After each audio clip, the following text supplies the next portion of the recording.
عادت ہوئی صیاد نے چھوڑا بھی تو کیا، تاب پرواز نہیں راہ چمن یاد نہیں۔ یہ شعر مجھے بہت تڑپاتا ہے کہ ایک شکاری گھونسلے سے چھوٹا پرندہ اٹھا کے لایا، پنجرے میں بند کر دیا، ایک پیالی میں چاول ایک پیالی میں پانی رکھ دیا، وہ وہی کھائے وہی پیے وہیں پھڑ پھڑائے، وہ جانے یہی میرا جہان ہے۔ ایک دن جب وہ جوان ہو گیا تو شکاری نے آ کے دروازہ کھول کے کہا چل چلا جا اپنے گھر کو، تو بڑی معصومیت سے کہتا ہے تاب پرواز نہیں، مجھے اڑنا نہیں آتا،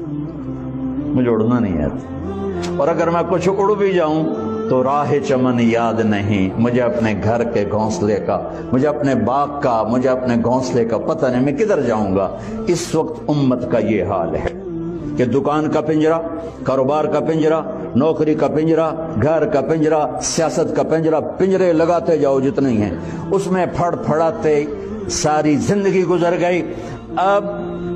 اس مبارک محنت کے ذریعے سے پیغام ملتا ہے کہ یہ اللہ کے پیغام کو لوگوں تک پہنچانا ہے، تو وہ کہتے ہیں تاب پرواز نہیں راہ چمن یاد نہیں۔ نہ بھائی ہم نکل سکتے ہیں اور نہ ہمیں پتہ ہے کہ کرنا کیا ہے۔